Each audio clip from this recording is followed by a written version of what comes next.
ચલો વિદ્યાર્થી મિત્રો, ધોરણ 12 વિષય હિન્દી ગદ્ય 6 ઘર આપણે સમજી રહ્યા છીએ. એમાં ત્રીજો વિડીયો આજે આપણે બનાવવા જઈ રહ્યા છીએ અને એ પેજ નંબર 28 થી 29 આપણે સમજવાના છે. તો પેજ નંબર 28 ઉપર આપ સૌ ध्यान रखो. ત્યાંથી આગળ વધીએ. घर के अंदर के कमरे में गया. घर बंद जर्जरित कमरा, घर के अंदर का कमरा था, उसमें गया, वो बंद जर्जरित हो गया था कमरा. अधिक मुखर लगा, लेकिन अधिक मुखर लगा वो बोलता हुआ. पिछली दीवार की एक झाली से थोड़ा प्रकाश आ रहा था. पिछली दीवार थी उसकी उसमें एक झाली थी और उसमें से थोड़ा प्रकाश आ रहा था.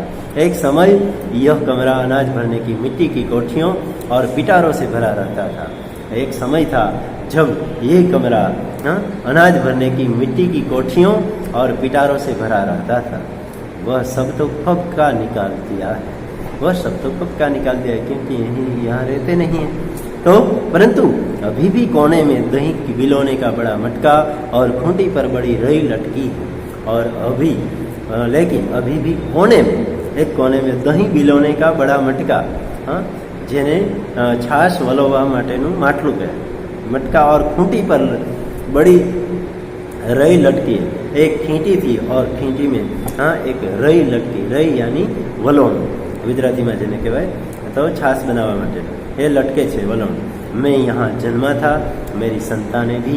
अब लेखक कहते हैं मेरा जन्म भी यहाँ हुआ था और मेरी संतानों का जन्म भी.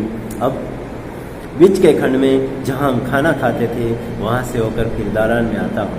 और बीच के खंड में जहाँ हम खाना खाते थे और वहाँ से होकर फिर दालान में आता हूँ. माँ अकेली बैठी. अब देखिए माँ किस तरह बैठी है और अकेली बैठी. सब इस समय इधर उधर हैं.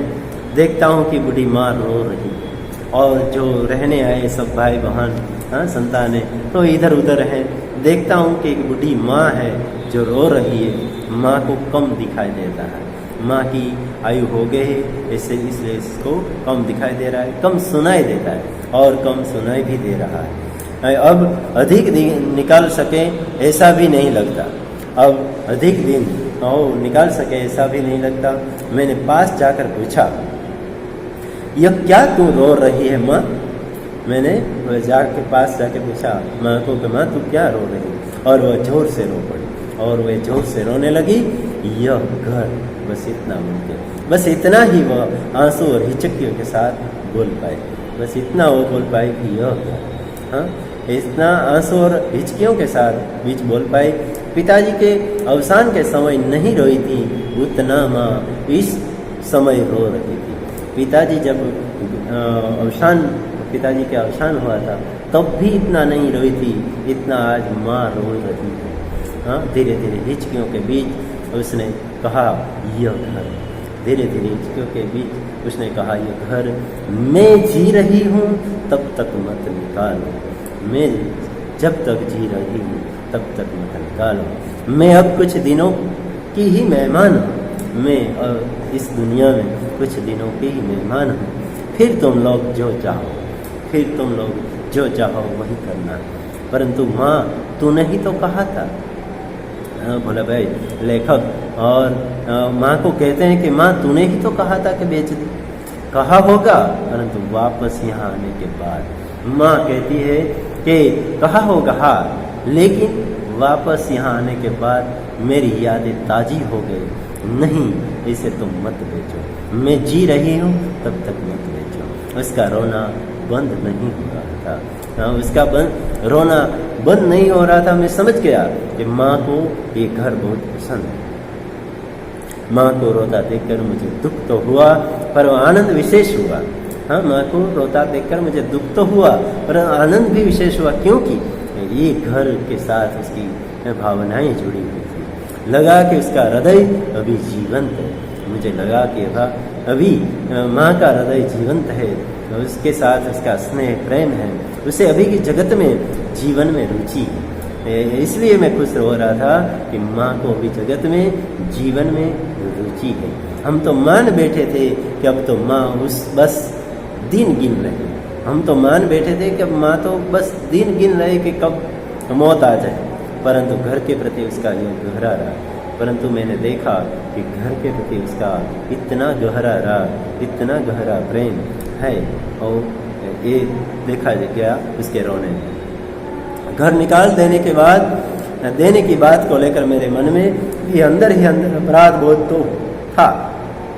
घर बेच देने की बात को लेकर मेरे मन में भी अंदर ही अंदर अपराध बोध, अपराध भाव तो था। परंतु अब तो एक प्रकार की तीव्र कसक उठी, परंतु लेकिन अब एक प्रकार की तीव्र कसक, एक टीस सी उठी। घर को सभी की सहमति के बेचने का निर्णय लिया था, और घर में सभी लोगों की सहमति ली थी, अनुमति ली थी, और बेचने का निर्णय क्या था? इकरारनामा भी हो चुका था, और इकरारनामा यानी करार पत्र भी हो गया था। लेकिन उस दिन से प्रत्येक सदस्य घर की बात निकलते ही मौन हो जाता था। लेकिन उस दिन से माँ को रोने के देखने के बाद घर के सारे सदस्य की बात, ये घर की बात जो बेचने की थी निकलती थी, तो सब मौन हो जाते थे। इतने में छोटा भाई मकान खरीदने वाले के साथ आया। इतने में मेरा छोटा भाई है, मकान खरीदने वाले को साथ ले आया और आया। घर के अन्य सदस्य भी एकत्र होकर माँ के पास आसपास बैठ गए, और घर के अन्य सदस्य थे, वे भी माँ के आसपास बैठ जाते हैं। माँ को समझाने का प्रयत्न करते हैं। माँ को सब समझाते हैं, हम अधिक सुविधा वाला नया मकान इस गांव में ही बनवाएंगे। और माँ को कहते हैं कि माँ, हम इनसे भी अधिक सुविधा वाला नया मकान इस गांव में ही बनाएंगे। इस घर के पैसों से तुम कहोगी वैसा ही, और इस घर के पैसों से ही तुम कहोगी वैसा ही घर बनवाए। माँ ने कहा, मैंने इस घर की सहतीर तक ईंटें चढ़ाई है, तुम्हारे पिता ने कितनी उमंगों से बांधा है, इसलिए मेरे जाने के बाद भगवान करे कि तुम लोग महल बनवाओ, परंतु यह घर तो नहीं बेचो।